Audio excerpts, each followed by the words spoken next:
안녕하세요. 회생파산TV 아나운서 전지ሁ입니다. 안녕하세요. 김영룡 법무사입니다. 법무사님, 네. 개인 파산을 신청할 때 네. 항상 이 통장 거래 내역이 굉장히 중요하다라고 말씀을 하셨었잖아요. 네, 항상 제가 강조하는 부분이죠. 네, 그럼 신용카드를 사용하시는 분들 요즘 굉장히 많으신데 네. 이 카드 사용 내역도 조사를 꼼꼼히 하시나요? 네, 이 부분은 법원에 따라 약간 차이가 있을 수 있는 부분인데요. 카드 거래 내역도 다 제출을 요구하시고 꼼꼼하게 검토를 하시는 법원들이 지금도 많이 존재를 합니다. 서울회생법원 같은 경우는 거의 카드 내역은 파산관제인들께서 조사를 지금은 안 하고 계신 것 같아요. 근데 그 이외 법원들은 지금도 뭐 최종 3년 거 길게는 5년 거까지 카드 내역을 다 제출하라고 하셔서 꼼꼼히 다 검토를 하시는 경우들이 지금도 많이 계세요. 그래서 이 카드 사용 때문에 문제가 돼서 개인 파산에서 면책 불허가를 받거나 환수 금액이 크게 생겨서 그걸 내야만 면책을 받을 수 있는 분들이 종종 지금도 생기고 계세요. 그렇군요. 네.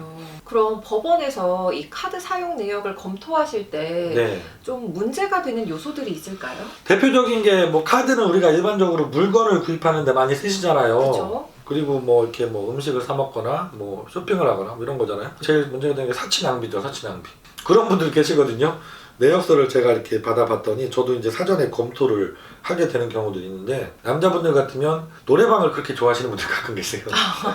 일주일에 노래방을 막 서너 번씩 다니셨던 분들. 네. 근데 결제 금액이 좀 크신 분들 계시고, 여자분들 같은 경우는 쇼핑 중독에 걸리시는 분들 가끔 계세요. 그래서 백화점, 땡땡 백화점에서 이 카드를 쓰신 내역들이 상당히 많이 보여요. 금액이 근데 또 금액도 크고. 상당히 커요.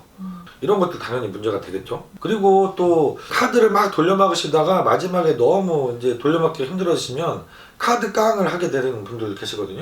그래서 뭐 대표적으로 금을 구입하셔서 그걸 이제 판매하셔서 현금화하시는 분들도 꽤 많이 계셨고, 이제 상품권을 구매하셨던 분들도 많이 계시고, 그리고 또 조심하셔야 될 게 세금 깡도 있습니다. 세금 깡. 세금 깡은 뭐죠? 세금을 내 카드로 대납하는 거죠.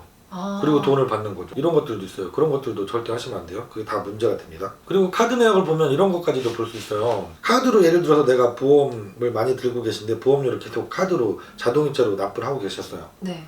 근데 파산관리인이 조사를 하다 보니까 일정 기간까지는 카드에서 보험료가 자동 인출된 게 딱 보여요. 근데 그 시점 이후에는 그게 안 보여요. 그럼 이 사람이 계약자를 변경한 거죠. 보험 계약자를 변경했다는 걸 찾아낼 수도 있어요. 그리고 실제 거주지를 확인하는 자료로 쓰이기도 합니다. 내가 그 법원에 제출한 서류에는 서울시에 살고 있다고 자료를 만들어서 냈어요. 뭐 무상거주 확인서 이런 걸 만들어서 카드 거래 내역을 과거 거를 보다 보니까 이 사람이 서울시에서는 카드 쓴 적이 없어. 다 수원에서 쓰고 있었어요, 카드를. 봤더니 이분은 실제로 수원에 살고 계세요. 다른 사람 명의로 보증금이 큰 아파트에 거주하시거나 아니면 뭐 다른 사람 명의로 집을 소유하시는 경우도 있을 수가 있고요. 이렇게 해서 이분이 숨긴 재산을 발견하는 그런 자료, 실제 거주지를 확인하는 그런 자료로도 쓰일 수가 있습니다. 그래서 카드 거래 내역을 꼼꼼하게 보면 여러 가지들을 이렇게 찾아내실 수가 있어요. 그래서 카드 거래 내역 문제가 있다고 하면 사전에 검토를 받아보시고 이게 문제가 될 만한지, 문제가 된다고 하면 면책을 받을 수 있을지, 재량 면책으로 가야 된다면 얼마 정도나 환수가 돼야 될지 이런 것들을 전문가하고 상의를 하시면 좋습니다. 그럼 신용카드 사용 내역을 검토하는 기간이 있을까요? 네, 그 일반적으로는 3년 정도 보고 계신 것 같고요. 길게 보시는 법원 파산관제에는 5년까지도 보세요. 그 기간도 신청한 지금부터 3년 이게 아니라 네. 마지막 사용일로부터 3년 이렇게 보시는 경우도 있거든요. 그러면 사실은 내가 카드를 마지막 쓴 게 이미 오래돼서 몇 년 전에 정지가 됐다 하시면 거기부터 3년이니까 기간이 상당히 길어질 수가 있겠죠.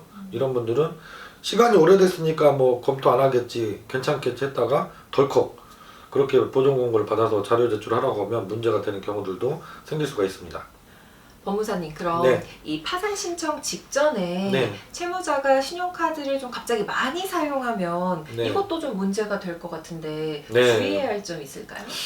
이것도 많이 물어보시거든요. 의외로 이제 카드가 이제 금방 연체가 돼서 이제 정지가 되기 직전에 계신 분들이 상담 오시면 법무사님 카드를 과연 얼마만큼 더 써도 될까요? 언제까지 쓸 수 있나요? 이런 것도 많이 물어보시는데, 네.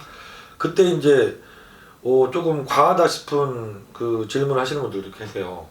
좀 고가의 물건을 사도 될까요? 아니면 현금 서비스를 만땅 다 받아도 될까요? 뭐 카드로를 더 다 받아도 될까요? 이런 질문들도 하시는데, 그런 건 당연히 안 되죠. 당연히 안 되죠. 내가 신청 직전에 뭐 카드 한도가 남았다고 그래서 그걸 끝까지 다 쓰고 들어가고 이런 것들은 안 됩니다. 법원에서도 신청 직전에 특히 구입하신 물건들이 많다던가 고가라든가 아니면 현금 서비스라든가 카드론이 크게 대출이 나왔다던가 이러면 당연히 꼼꼼하게 조사를 하세요. 그래서 그게 꼭 필요한 물건이었는지 그 대출받은 뭐 현금 서비스 받은 금액이 크다면 그걸 정상적으로 어디에 쓴 건지까지 다 확인하시니까 이런 부분들은 피하시는 게 좋고요. 피치 못하게 내가 그동안 써왔던 생활비 정도 수준에서 사용하시는 건 정기 되기 전까지 그 정도까지는 뭐 인정을 해주고 계시니까 그 정도 선에서 쓰시고 더 이상은 쓰지 않는 게 좋습니다. 네, 오늘은 개인 파산을 준비하시는 분들이 꼭 알고 계셨으면 좋겠다 하는 이 신용카드와 관련된 내용을 전달을 해드렸습니다. 다음 주에는 여러분 더 알찬 정보 전달해 드리도록 노력하겠습니다. 시청해 주셔서 고맙습니다. 감사합니다.